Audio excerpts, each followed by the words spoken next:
यह speech audition Haryana talent show के माध्यम से बच्चों की प्रतिभा को निकालने के लिए बनाया गया है। आप सभी से अपील है, बच्चों के इस प्रतिभा कार्यक्रम को लेकर के वोट जरूर करें। यदि आप वोट करना चाहते हैं तो पहले चैनल को सब्सक्राइब करें और उसके बाद वोट करें। यदि आपके बच्चे में भी कोई छुपी हुई प्रतिभा है तो ज़रूर जुड़ें हरियाणा टैलेंट शो की इस मुहिम से, जहां आपके बच्चे के टैलेंट को दिखाया जाएगा पूरे जिले व प्रदेश के अंदर। आइए देखते हैं बच्चों का स्पीच का audition. Welcome to Haryana talent show. Haryana talent show के मेगा ऑडिशन में आप सभी का स्वागत है। दोस्तों नमस्कार, मैं हूं रोहित कौशिक और बात करें आज हरियाणा टैलेंट शो की टीम आज पहुंची है गांव औरंगाबाद के अंदर। गांव औरंगाबाद के अंदर एनसीएम स्कूल के बच्चों का ऑडिशन, मेगा ऑडिशन आप सभी को मैं आज दिखाने वाला हूं किस तरीके के बच्चों का ऑडिशन होने वाला है। जिस भी बच्चे का ऑडिशन आपको अच्छा लगता है उसके लिए वोट जरूर करें, क्योंकि जितनी वोट होगी उतनी ज़्यादा बच्चे की सपोर्ट होगी, जितनी सपोर्ट होगी उतनी अच्छी बच्चे की रैंक होने वाली है।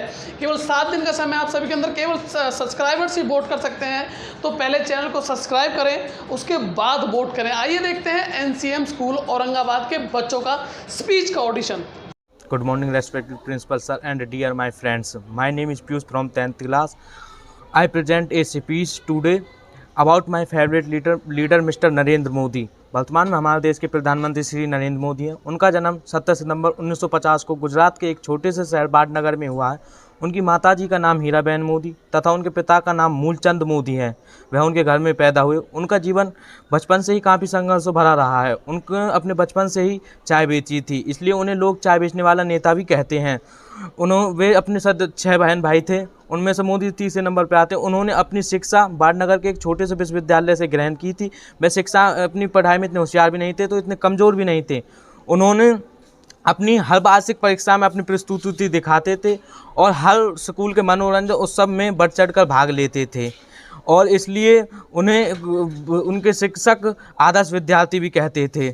उन्होंने 18 वर्ष की आयु में उनका विवाह दंपति के साथ करा दिया गया। फिर 1968 में एक यात्रा के दौरान दंपति उन्हें छोड़कर चली गई। फिर उन्होंने 1985 में अपना विवाह पूर्ण करके फिर उन्होंने 1995 में भाजपा पार्टी ज्वाइन की। फिर उसके पश्चात भाजपा पार्टी ज्वाइन करने के पश्चात उन्होंने 2001 को गुजरात का मुख्यमंत्री चुन लिया गया। गुजरात का मुख्यमंत्री चुनने के पश्चात उन्होंने गुजरात का दोबारा से फिर 4 बार और मुख्यमंत्री बना दिए गए। फिर उसके पश्चात 26 मई 2014 को उन्हें भारत का पहला प्रधानमंत्री चुना गया। फिर उसके पश्चात उन्हें 30 मई 2019 को भारत का दोबारा से प्रधानमंत्री चुन लिया गया।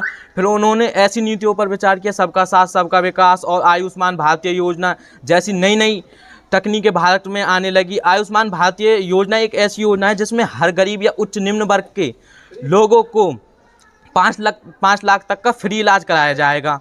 ऐसी योजनाओं पर विचार किया जाए। आज के टाइम में हमारे देश की आर्मी विश्व की सबसे चौथी महान आर्मी है। इसका सबसे बड़ा कारण है मोदी जी, क्योंकि मोदी जी ने आते ही हमारे बारे में न सोचकर हमारे देश की आर्मी के बारे में सोचा, क्योंकि हमारे देश की आर्मी पहले बहुत कमज़ोर थी। हमारे देश के पास हथियार नहीं थे। उन्होंने आते ही हमारे देश की आर्मी को नए हथियार अलाउड करवाए और कश्मीर से धारा 370 तोड़कर कश्मीर को एक स्वतंत्र राज्य घोषित किया। Thank you, have nice day. Good morning, respected principal sir and teachers and all my dear friends. My name is Neeraj Chand from 9th class. I present a speech.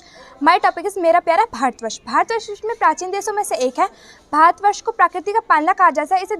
इसे देवताओं की पुण्य भूमि, विश्व में सिरोमर कहकर संबोधित किया जाता है। ऐसा इसलिए कहते हैं, यदि विश्व में किसी भी नदी का जल मीठा है तो वह भारत देश ही है। उत्तर में बर्फ से ढकी हुई हिमालय के गगनचुंबी हमेशा जल देने के लिए तत्पर रहती है, और हमारे देश में अनेक सी कविताएं रची गई जो अब तक भी चलती आ रही हैं। Thank you and have nice day. Good morning all of you, my name is Ruchika. My topic is Bharat किसान। हमारे देश भारत में किसानों का बहुत महत्व है। किसान सबका अन्नदाता होता है। किसान सर्दी गर्मी बरसात की परवाह न करते हुए पूरे दिन खेतों में काम करता है। किसान बहुत सरल जीवन जीता है।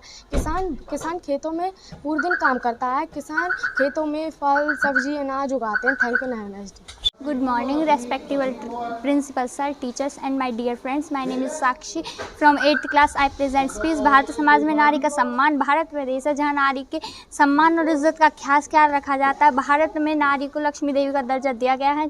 जहाँ नारियों का सम्मान होता है वहाँ देवताओं का निवास होता है। इस बात से पता चलता है कि प्राचीन समय में नारी का कितना महत्व था।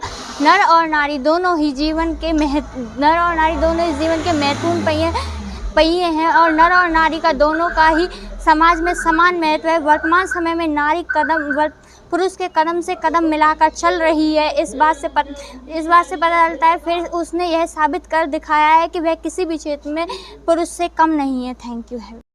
तो दोस्तों ये था औरंगाबाद स्कूल एनसीएम स्कूल के बच्चों का ऑडिशन। आपको कैसा लगा ज़रूर वोट करें। 7 दिन का समय आप सभी के अंदर, क्योंकि जितनी ज़्यादा वोट होंगी उतनी ज़्यादा सपोर्ट होगी, जितनी सपोर्ट होगी उतनी अच्छी बच्चे की पोजीशन क्लास में होने वाली है। आप सभी से अपील ज़रूर वोट करें और जुड़ें हरियाणा टैलेंट शो के मेगा ऑडिशन से। यदि आपके बच्चे के अंदर भी टैलेंट है तो ज़रूर जुड़ें हमारे इस कार्यक्रम से, क्योंकि यहाँ दिखाई जाती है सभी बच्चों की प्रतिभाएँ, छुपी हुई प्रतिभाएँ पूरे समाज को। और यह शो देखने के लिए आप सभी का बहुत बहुत धन्यवाद।